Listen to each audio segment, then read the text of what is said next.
Hello बच्चों, let's read the question.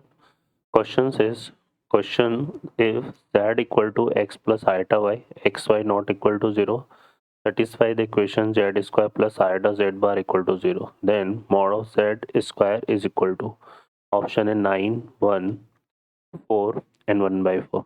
Solve करते हैं क्वेश्चन को. इस क्वेश्चन में देखिए यहाँ पर हम बात करें तो z इक्वल टू अगर हमारे पास क्या गिवन है x प्लस आइटा वाई. ठीक है, तो यहाँ पर ये आ जाएगा. अब हमें यहाँ पे देखिए क्या गिवन है z square plus iota z bar equal to 0.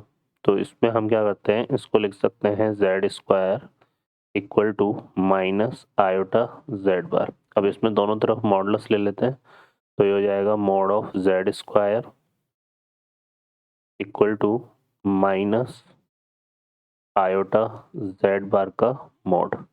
और तो देखिए यहाँ पे क्या हो जाएगा, इस मॉड ऑफ z स्क्वायर को हम मॉडुलस की प्रॉपर्टीज क्या लिख सकते हैं, इस तरह से एक्सप्लेन कर सकते हैं. और इसको लिख सकते हैं mod of minus iota and mod of z bar. अब यहाँ पर देखो हमारे पास ये रिजल्ट होता है, अगर हम बात करें यहाँ पर तो ये हमारे पास रिजल्ट होता है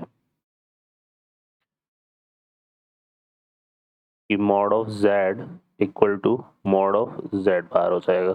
ठीक है, ये आ जाएगा. और मॉड ऑफ z हमारे पास यहाँ पे कैसे डिफाइन होगा, under root of x square plus y square से. तो यहाँ से सॉल्व करते हैं, तो उससे मॉड ऑफ माइनस आइटा हमारा 1 के इक्वल हो जाएगा और मॉड ऑफ z बार ये आ जाएगा. तो यहाँ से आएगा मॉड ऑफ z का whole square equal to mod of z. इसको सिंप्लीफाई करते हैं यहाँ से, तो mod of z square minus mod of z equal to 0. Mod of z जो है कॉमन आ जाएगा, तो यहाँ से आएगा mod of z minus 1 equal to 0. तो ये हमारा क्या हो जाएगा, यहाँ से mod of z equal to 0 and mod of z equal to 1.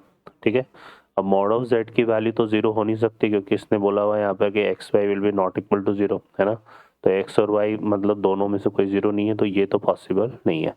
इसका मतलब मॉड ऑफ z हमारा किसके इक्वल होगा, 1 के इक्वल. अब मॉड ऑफ z 1 है तो स्क्वायर कर देते हैं यहाँ पे, तो मॉड ऑफ z स्क्वायर भी किसके इक्वल आएगा, 1 के. तो मॉड इसको हम क्या लिख सकते हैं यहाँ पे, mod of z square equal to 1. तो इसका आंसर 1 होगा. तो ऑप्शन हमारा बी करेक्ट हो जाएगा. ओके बच्चों, I hope you understand well. Best of luck. Thank you.